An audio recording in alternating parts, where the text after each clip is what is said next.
Mar Vermelho, arrojar a terra de Edom. Porém, a alma do povo angustiou-se nesse caminho. E o povo falou contra Deus e contra Moisés: por que nos fizeste subir do Egito, para que morrêssemos nesse deserto? Pois aqui nem pão, nem água há, e a nossa alma tem fastio desse pão tão vil. Então Deus mandou entre o povo serpentes ardentes. Diga comigo: serpente. Serpente. Que morderam o povo, e morreu muito povo de Israel. Pelo que o povo veio a Moisés e disse: havemos pecado, porquanto temos falado contra o Senhor e contra ti. Ora, o Senhor que tire de nós estas serpentes. Então Moisés orou pelo povo. E disse o Senhor a Moisés: faz uma Serpente. Faz uma Serpente. serpente ardente, e põe sobre uma haste. E será que viverá todo mordido que olhar para ela. Você entendeu? O povo estava no deserto, reclamou de Deus, de Moisés, do pão. O que Deus liberou? Um monte de serpente. A serpente picava as pessoas e muitos morreram. E muitos Morreram. Então o povo se arrepende e diz: meu Deus, Moisés, ora a Deus por nós. E Deus dá uma estratégia para Moisés. Moisés pega um bronze, pega um metal, faz uma serpente, coloca ela num lugar bem alto, numa haste, e quem olhar para ela e for mordido não vai morrer, mas vai Viver. Continua com a sua Bíblia aberta, abre comigo 2 Reis, capítulo 18. Nós vamos falar de serpente nessa noite. 2 Reis, capítulo 18, nós vamos ler apenas um versículo, que é o versículo 4. 2 Reis 18, versículo 4.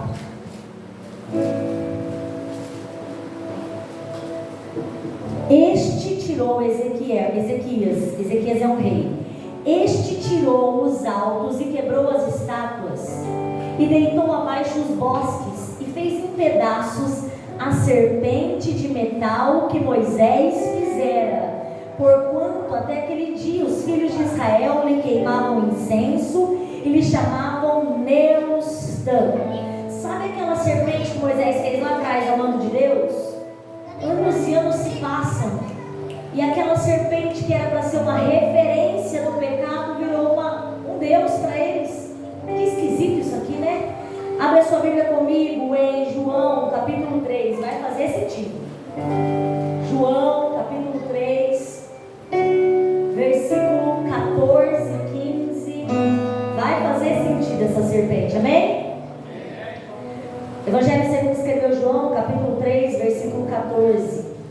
E como Moisés levantou a serpente no deserto, assim importa que o Filho do Homem seja levantado, para que todo aquele que nele crê não pereça, mas tenha Vida eterna. Renata, nos 3 textos tem serpente. A que Moisés construiu, aquela que o povo adorou, e Jesus falando que assim como Moisés levantou uma serpente, Deus vai levantar Jesus. Com a sua Bíblia aberta ainda, volta comigo no Evangelho segundo escreveu Lucas, capítulo 23. Evangelho segundo escreveu Lucas, capítulo 23, versículo 38. Vai comigo. 39 a seguir. Lucas, capítulo 23, versículo 39 a seguir.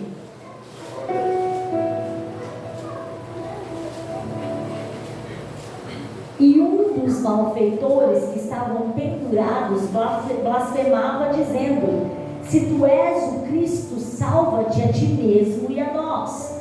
E respondendo, porém, o outro repreendia-o, dizendo: tu nem ainda temes a Deus, estando na mesma condenação? E nós, na verdade, com justiça, porque recebemos o que os nossos feitos mereciam, mas este nenhum mal fez. Aleluia! E disse a Jesus: Senhor, lembra-te de mim quando entrares no teu reino. E disse-lhe Jesus: em verdade te digo que hoje estarás comigo no paraíso. Continua a leitura. E era já quase a hora sexta, e houve trevas em toda a terra até a hora nona. Escurecendo-se o sol, rasgou-se ao meio o véu do templo.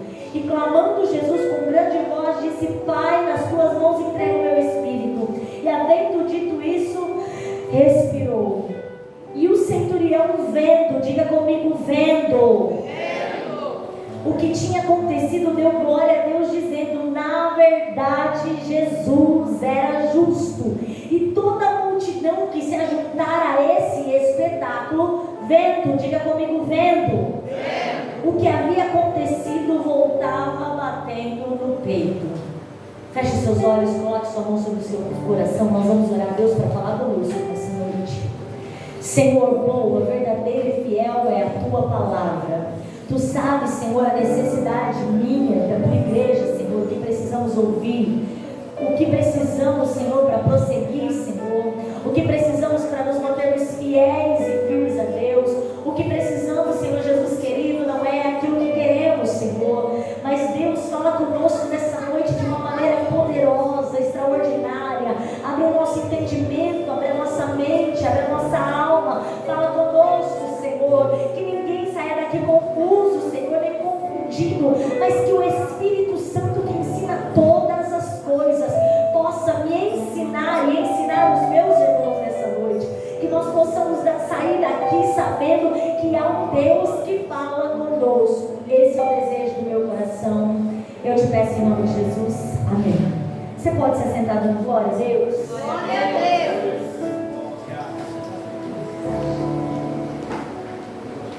Quando eu li a Bíblia Sagrada hoje, eu fiquei bastante curiosa com aquilo que Deus queria falar conosco nessa noite.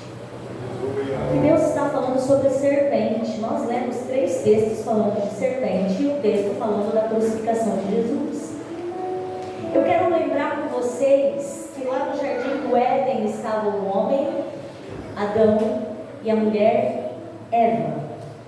Deus havia dado uma ordem para eles: vocês podem comer de todos os frutos, mas desta árvore aqui, não. Eles podiam aproveitar todo o jardim, eles podiam comer o que quisessem, mas havia uma restrição: desta árvore que estava no meio do jardim, do conhecimento do bem e do mal, não. Quantos conhecem essa história? Diga amém. Amém.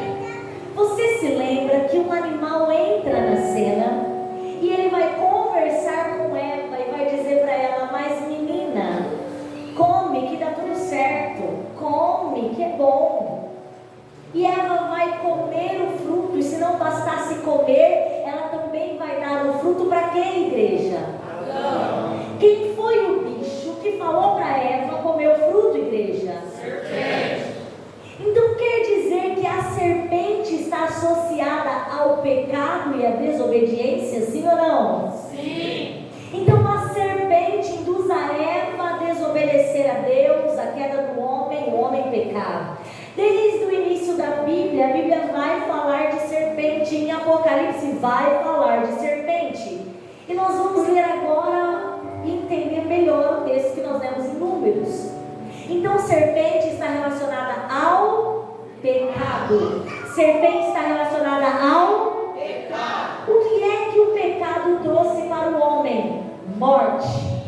O homem viveria eternamente se não tivesse desobedecido a Deus comendo fruto. Ele é a mulher. Mas quando o homem come o fruto, agora ele vai viver o salário do pecado. E a Bíblia diz que o salário do pecado é Morte. Então o pecado entrou na terra e trouxe morte aos homens.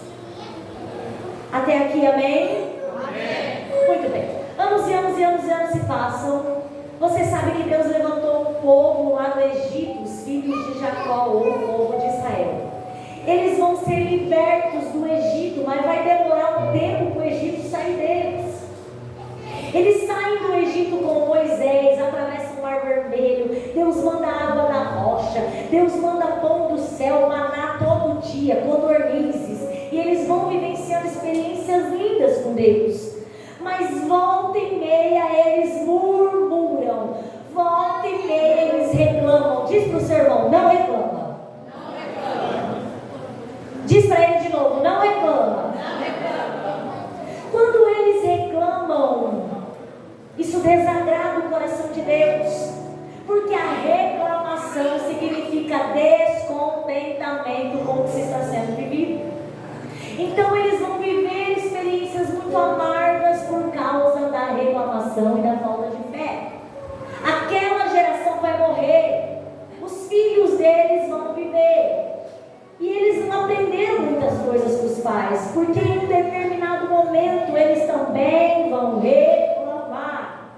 E quando eles estão reclamando do que eles estão vivendo, que foi o texto que nós lemos em Números, eles vão reclamar de Deus, de Moisés, do pão, de tudo. E tem crente aqui que está abrindo a boca só para reclamar. E sabe o que significa reclamar? Clamar duas vezes. Não é para reclamar, é para orar. Não é para reclamar, é para glorificar. Não é para reclamar, é para adorar. Não é para reclamar, é para buscar a face de Deus.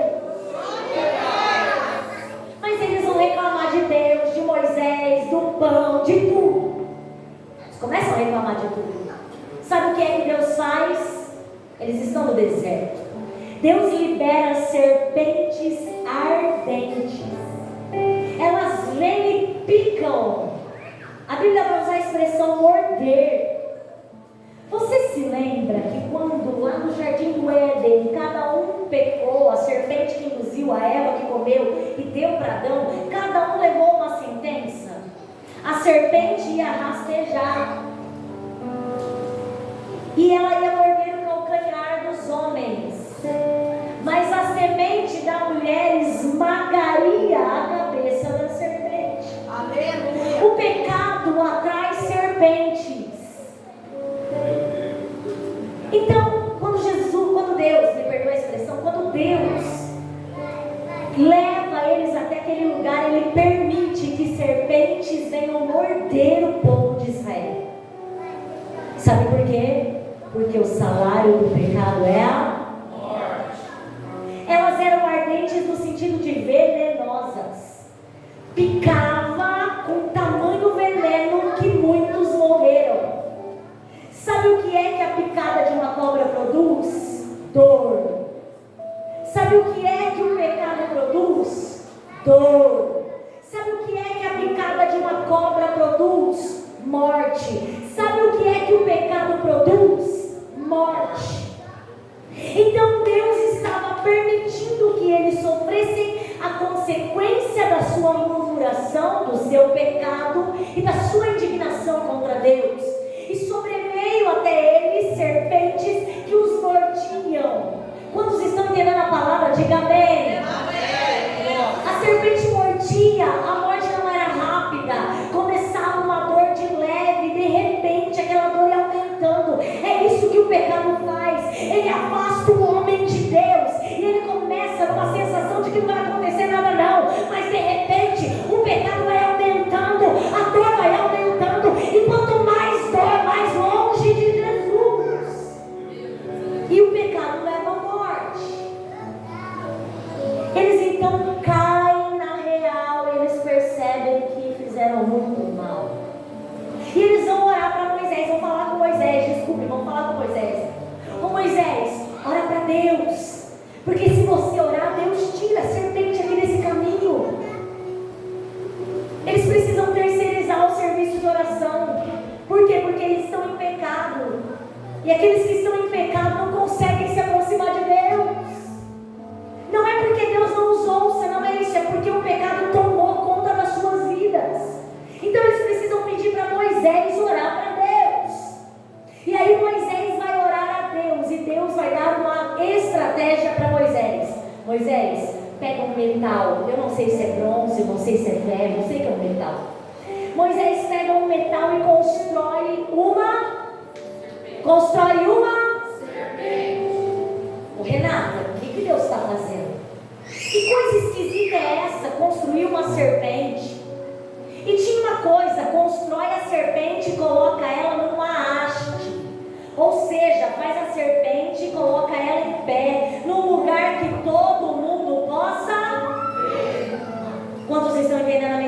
nessa noite. Coloca ela como um espetáculo. Coloca ela num lugar onde todo mundo possa olhar para ela.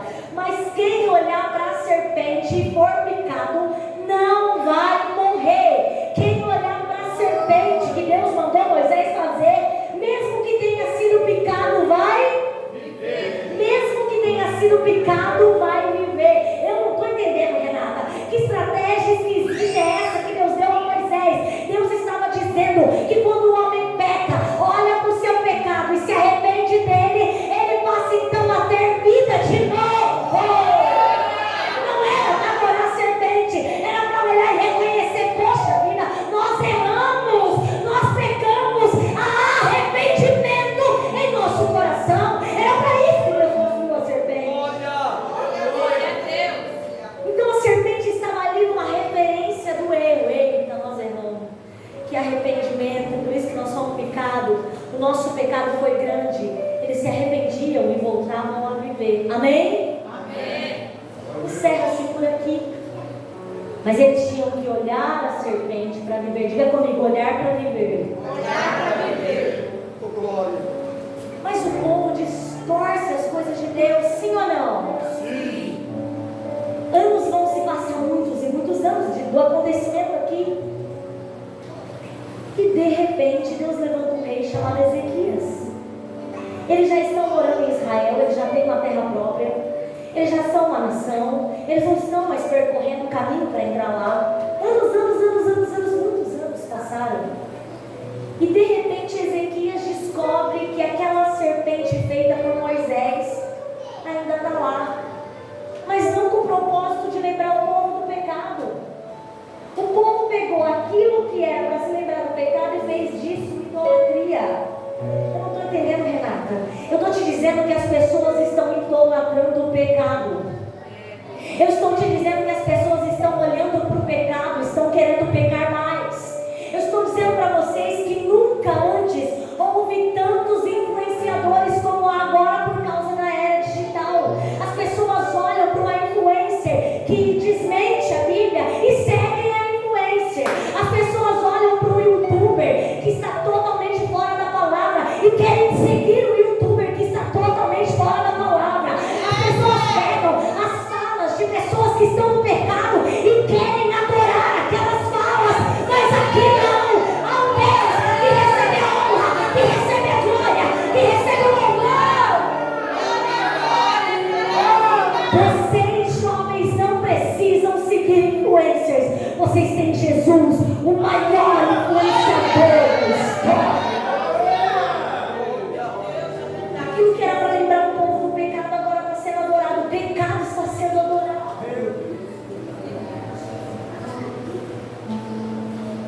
E aí, Renato? Ezequias, muito sábio, estava ligado com Deus nesse período da sua vida. Destrói em pedaços a serpente que recebeu até nome. Deus está na Bíblia, não é? Recebeu nome, significa feita de prata, feita de bronze, feita de metal. Ele despedaça o pecado. Oh, aleluia. Ezequias era rei. Eu não vim dizer para você que Deus vai levantar uma pessoa para despedaçar o pecado na tua casa. Eu vim dizer que o Rei dos Reis vai pegar o pecado nessa noite e vai arrancar da tua casa. E aí, Renato, e aí que anos e anos e anos se passam de novo. Diz comigo: vamos caminhar pela Bíblia. Vocês ouviram? Vamos caminhar pela Bíblia. Vamos caminhar pela Bíblia. Moisés representa o Velho Testamento. O homem não podia salvar-se a si mesmo, mas ele tinha que cumprir a lei. Amém? Moisés e a lei vão ficar para trás, porque vem alguém maior que Moisés e maior que a lei. E este alguém é Jesus. E agora nós estamos no livro de João, no texto que nós lemos, João capítulo 3. Um dia vai um homem muito importante. Um dia não, falei errado, uma noite. O nome dele é Nicodemos. Ele é príncipe de Israel, fariseu, conhecedor da lei, mestre do povo, sabia da história de Moisés, sabia do livro de Números, sabia do Pentateuco, capa a capa do Pentateuco, como disse o irmão nessa noite, mas não praticava nada daquilo. Nicodemos vai de noite falar com Jesus. Por que, igreja? Para ninguém ver que ele foi, para ninguém saber que ele acreditava que Jesus era um rabi, um mestre, e que operava as coisas em nome de Deus. Então ele vai de noite lá bater na casa onde Jesus está para conversar com Jesus. Graças a Deus que nós não precisamos vir escondido para a igreja. Nós viemos com vontade de adorar a Jesus. E aí ele vai lá e vai conversar com Jesus e vai dizer: olha, eu sei que o Senhor faz essas coisas em nome de Deus. Eu sei que o Senhor faz isso em nome de Deus. E aí Jesus vai ter um papo muito interessante com Nicodemos e vai dizer: é necessário nascer de novo. Aí ele vai falar: mas eu, homem velho, vou voltar para minha mãe como? E Jesus vai dizer: não, pelo Espírito. E aí eles vão bater um papo legal. E nessa conversa entre Jesus e Nicodemos, Jesus vai dizer o texto que nós lemos: e como Moisés levantou a serpente no deserto, assim importa que o Filho do Homem seja levantado. Estou entendendo, Renata? Estou te dizendo que no passado, quando não tinha graça, tinha lei, Moisés precisou levantar uma serpente para o povo olhar e se arrepender do seu pecado. Mas eu estou te dizendo que quando Jesus veio a essa terra e ele foi lá na cruz do Calvário, em pé, lá na cruz do Calvário, colocado como espetáculo de muitos, ele veio para dizer que há salvação, que há vida para aqueles que foram picados pelo pecado. Ele veio para dizer que o Filho do Homem, ou seja, Jesus de Nazaré, é capaz de salvar. Ele veio dizer: não é mais necessário olhar para a serpente, porque agora a igreja olha para o Cordeiro. É para o Cordeiro que a igreja olha. E quando ela olha para o Cordeiro, ela reconhece os seus pecados, pede perdão e vem a viver uma vida eterna. Era isso que Jesus estava dizendo. Moisés levantou uma serpente e o povo que estava indo para a morte voltou a viver. Jesus foi levantado no Calvário e o povo que estava indo para a morte passou a ter vida eterna. Oh, glória a Deus. É isso que Jesus está conversando com ele que vai acontecer. Que Jesus será levantado e visto por muitos. Quantos estão junto comigo? Diga amém. Amém. Até agora nós caminhamos por 3 textos da Bíblia, todos eles falando de qual animal? Serpente. A serpente lembra o pecado. O pecado leva a morte. Oh, glória! Como diz a Camila Barros, que povo inteligente. Queridos, Jesus estava contando o que aconteceria com ele.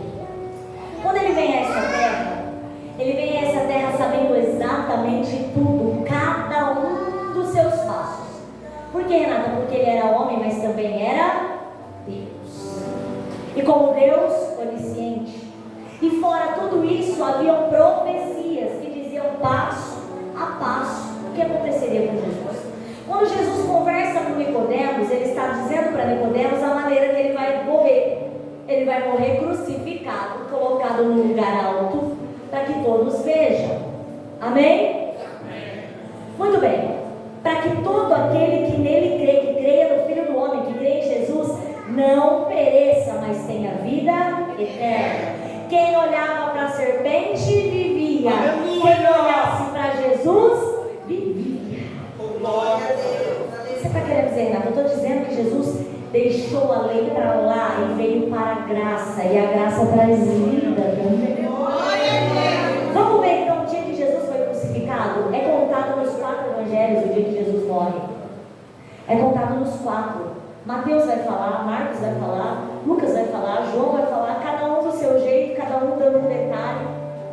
Mas nós vamos na visão de Lucas, que é o capítulo 23 que nós lemos. Você sabe que era Páscoa. Nós estamos em que dia hoje, igreja? E você acha que Jesus mandou essa palavra à toa? gosta do tema. Você sabe que na Páscoa do pessoal de Israel tinha que morrer um cordeiro, todo mundo tinha que comer o cordeiro. E não podia sobrar nada, o que sobrasse tinha que ser queimado. Isso está lá em Êxodo. Quando Jesus é crucificado na Páscoa, o cordeiro é morto na Páscoa. Amém? Vamos lá para a cena da crucificação. Quantos ainda estão comigo? Diga amém. Amém. A Bíblia vai dizer que Judas entregou Jesus por moedas de prata. Eu vi algo tão interessante que mexeu no meu coração. A gente fala, nossa, Judas, por 30 moedas trocar Jesus. Nossa, como Judas foi ingrato. E eu vi uma moça fazendo um vídeo em que ela dizia, nossa, como Judas foi ingrato. De repente ela escrevia assim, e a gente troca Jesus pela Netflix. E a gente troca Jesus pelo pecado. E a gente troca Jesus por coisas tão pequenas. E a gente troca Jesus todo dia pelas redes sociais. E aí Judas vai trair Jesus. Jesus vai ser aprisionado, levado até Pôncio Pilatos. Pôncio Pilatos não tem nada a ver com a história. Ele não quer crucificar Jesus. Ele olha para Jesus e vê que Jesus é inocente. Então ele vai dar uma chance aos judeus de libertarem Jesus. Mas os judeus não querem. Era comum naquela época você libertar um dos prisioneiros. Tinha 4, um deles ia ser livre. E ele vai lá e pega um homem bem rude, um homicida, um homem que matou alguém, chamado Barrabás. E ele vai apresentar Jesus e Barrabás e vai dizer para o povo, vocês escolhem quem vocês querem ver livre. A intenção de Pôncio Pilatos era libertar Jesus da morte de cruz. Mal sabia ele que ninguém estava colocando Jesus na cruz. Foi Jesus que se colocou ali. Ele disse, ninguém dá a minha vida, eu mesmo a entrego. Ninguém vai me matar, sou eu que me entrego por amor da humanidade. E Pôncio Pilatos tentou de tudo. Falou, gente, esse daqui matou um homem que é Barrabás. Que mal fez esse aqui? Olhando bem, você vai ver que Barrabás matou. E Jesus ressuscitou a menina, o filho da viúva. Tem mais que ele? Lázaro. Mas o povo escolheu quem mata. E é isso que as pessoas estão fazendo no dia de hoje. Escolhendo o pecado que mata e deixando Jesus que dá vida. Todo mundo, eu vi um texto que eu achei interessante, diz assim, que toda a maioria não é legal. Se você olhar para o povo de Israel naquele dia, os judeus também não foi legal. Existe um texto, um ditado popular que diz que a voz do povo é a voz. É verdade isso, igreja? A voz de Deus é inconfundível.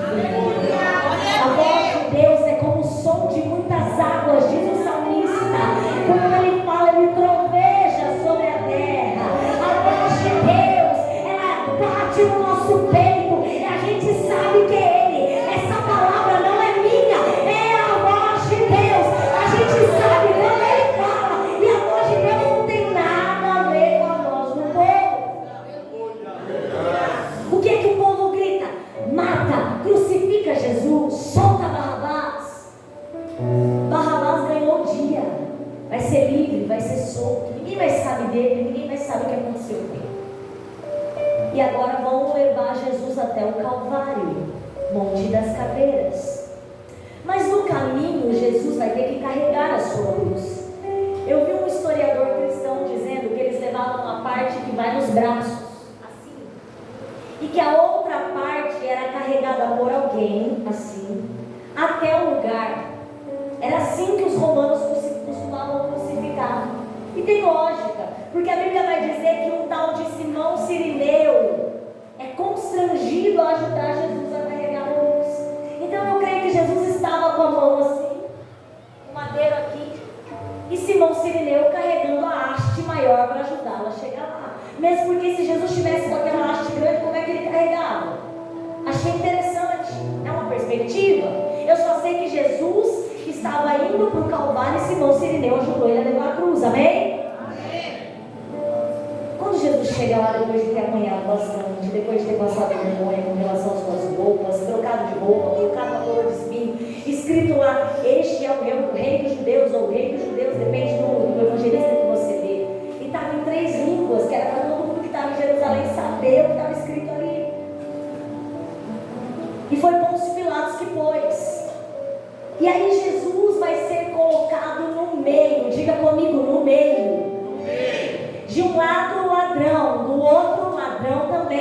Jesus no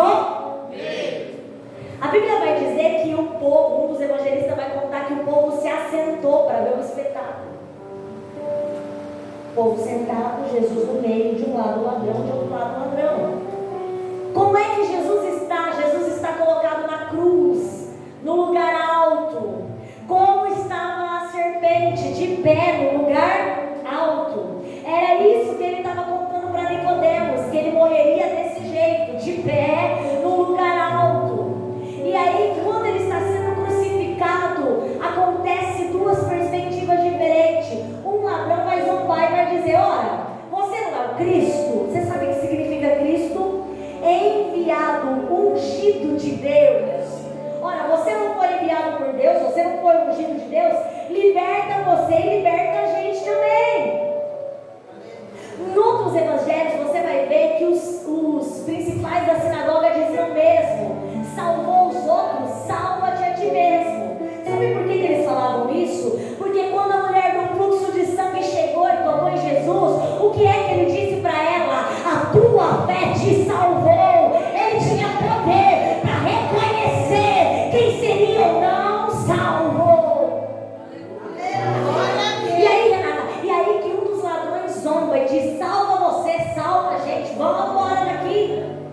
Incrédulo, estava vendo Cristo, mas não reconheceu quem ele era. Do outro lado tem outro ladrão, ele olha para Jesus. Você se lembra que era necessário olhar para a serpente para viver? Renata, mas não diz que ele olhou para Jesus. Ontem eu estava no congresso da Almadeca e o pastor disse algo que deixou meu coração fervilhando na presença de Deus. Ele disse que este ladrão foi aquele que viu quem Jesus era de verdade. Sabe por quê? Porque ele disse para Jesus, vamos ler. Lucas capítulo 23, eu tenho que ler porque é muito bonito. E nós, na verdade, com justiça, porque recebemos com nossos feitos, mereciam, mas este nenhum mal fez. E disse a Jesus, eu estou no 43, Lucas 23, 43. E disse a Jesus: Senhor, lembra-te de mim quando entrares no teu reino. Sabe quem ele viu em Jesus? Ele não viu o rei dos judeus.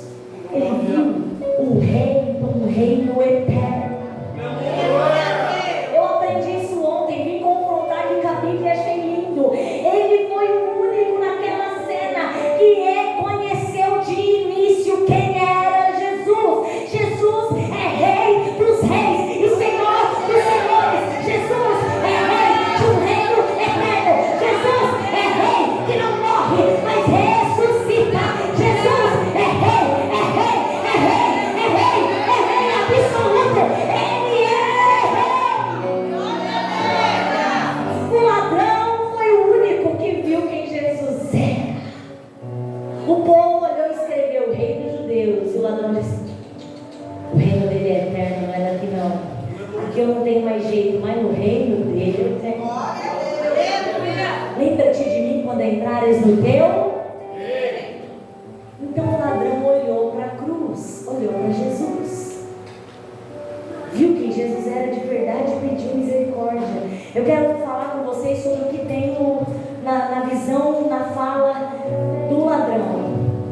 São 7 coisas, diga comigo, 7 coisas. 7 coisas. Que tem na visão do ladrão, que tem que ter na vida de todo crente. Amém?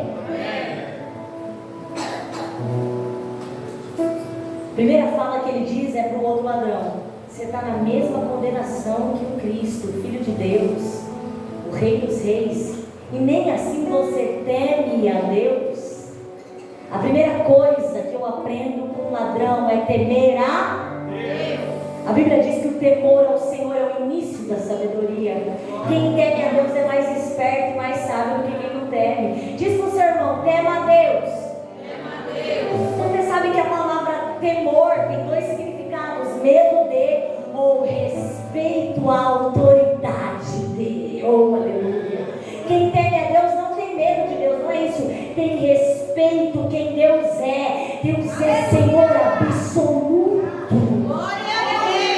O ladrão olhou para o outro e disse: nem assim teme a Deus. A primeira coisa que eu aprendo com o ladrão é temer a Deus. Segunda coisa, ele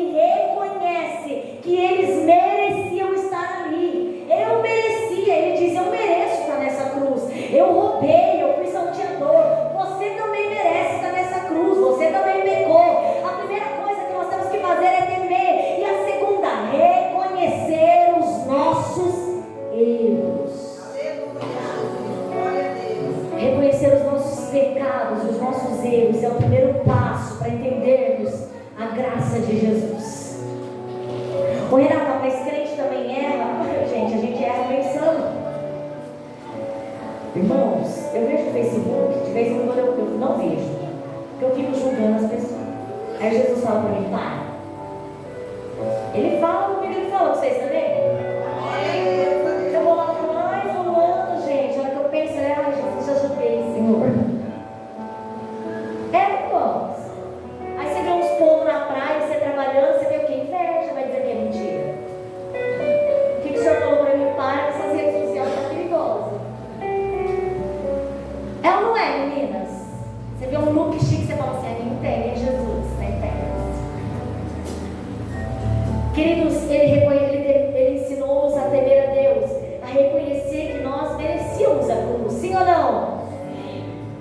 Terceira coisa que eu vejo na fala do ladrão, a inocência de Jesus. A gente merecia, ele não. Ele está lá inocente pelo meu e pelo seu pecado. Jesus era inocente, mas a Bíblia diz que ele se fez pecador. Ele levou sobre si as minhas enfermidades. Ele levou sobre si o meu pecado. Ele não merecia, eu merecia, mas ele morreu por mim, por você, por nós.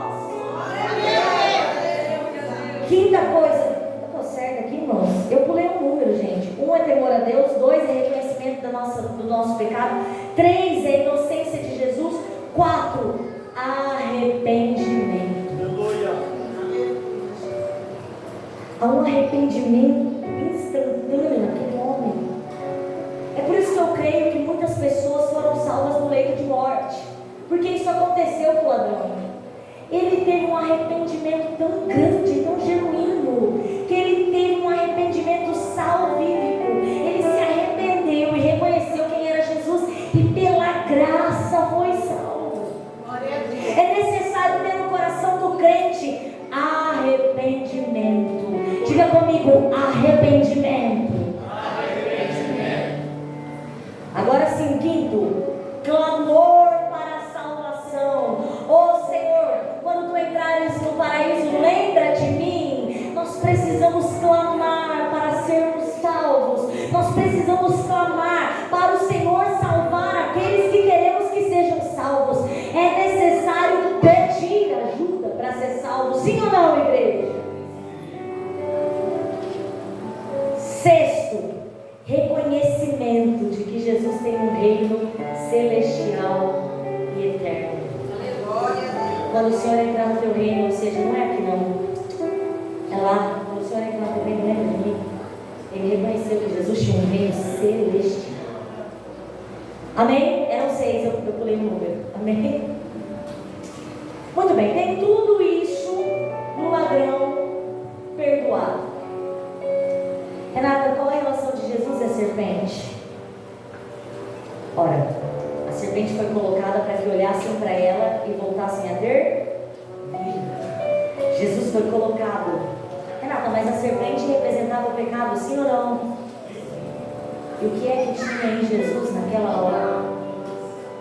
Todo o pecado da humanidade estava em Jesus. Como você pode dizer isso, Renata? Eu posso dizer isso baseado em outro evangelista. Jesus clama a Deus, Eli, Eli, lama sabachthani. Deus meu, por que me desamparaste? O que é que Jesus estava dizendo? Ei, eu estou cheio do pecado da humanidade. E Deus não comunga com o pecado. Deus não anda com o pecado. Então Jesus estava ali representando sim todo o pecado da humanidade. Mas Ele trouxe vida. Ele trouxe vida. Ele trouxe vida. Ao olhar para Jesus, o ladrão ganhou vida. Ele trouxe vida. Aleluia, ele trouxe vida. Assim como a serpente trazia vida, Jesus trouxe vida. Vamos discorrer mais um pouquinho, eu já estou encerrando. Aí o que acontece? Jesus fala para o ladrão ainda, hoje você vai estar comigo, lá no paraíso. Quando Jesus entrega o seu Espírito, Desculpe, quando Jesus fala essa fala para ele, era meio-dia, hora sexta. Houve trevas em toda a terra até a hora nona. Não tinha sol. A terra ficou escura, deu um apagão. Diga comigo, apagão. Aconteceu um apagão. 3 horas de apagão. A terra apagou. Por que, Renata? Porque o sol da justiça estava entregue na cruz.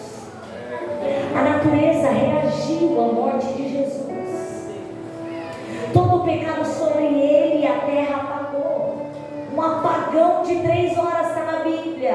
Foi só isso, Renata? E era quase a hora sexta, todo 44. E houve trevas em toda a terra até a hora nona, escurecendo-se o sol. Na hora que o sol escureceu, a Bíblia diz que o véu do templo rasgou. Outro evangelista vai dizer de alto a baixo. O que é isso, Renata? É Deus dizendo: a lei acabou, agora começa a graça. E pela graça sois salvos. E isso não é de nós, mas é dom de Deus. Aleluia. Nós não merecíamos, mas Ele rasgou o véu. Não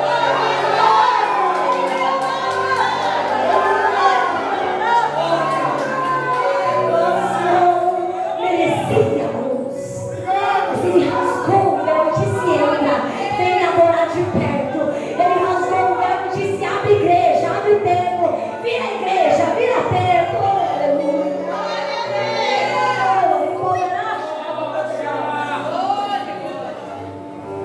Quando o templo rasga, outro evangelista vai dizer que os mortos vivem, saem para fora e começam a entrar lá em Jerusalém, da Bíblia. E aí, Renata? Aí Jesus vai expirar, ele clama com grande voz: Pai, nas tuas mãos entrego o meu espírito. E havendo dito isso, expirou. Algo interessante que eu descobri com esse arqueólogo cristão chamado Rodrigo Silva, que eles crucificavam as pessoas de uma maneira que dificultasse a respiração delas. Porque a gente respira assim. Eles jogavam para trás. Isso dificultava a respiração de quem estava.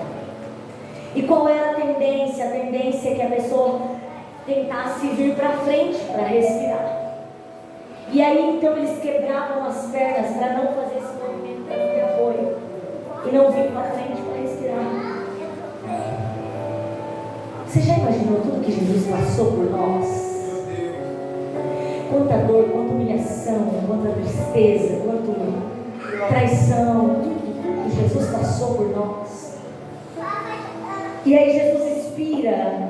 E aí o centurião, vendo tudo o que aconteceu, vai reconhecer que Jesus era homem justo.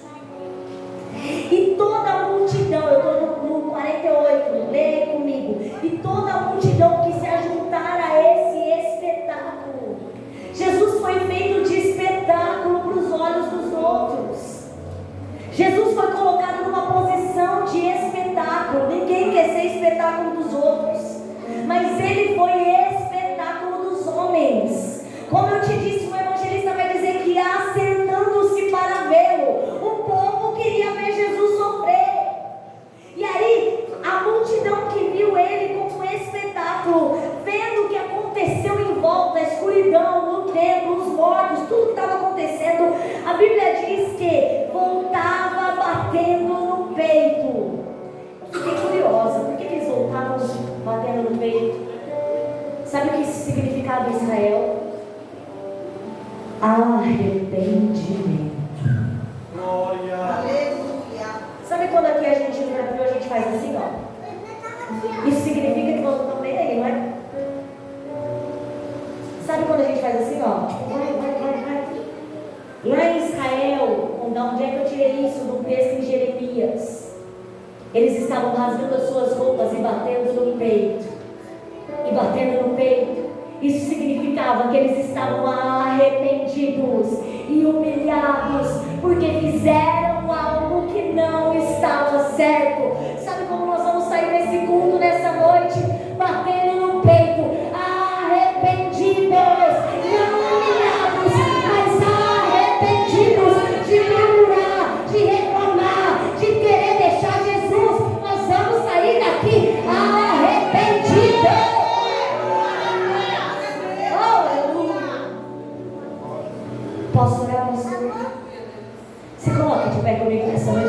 chamar o conjunto, nós vamos adorar a Deus com mais um minuto.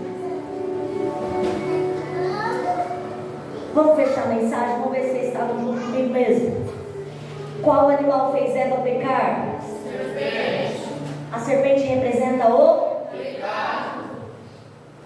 Quando o povo murmura, Deus manda quem para morder eles? Serpente.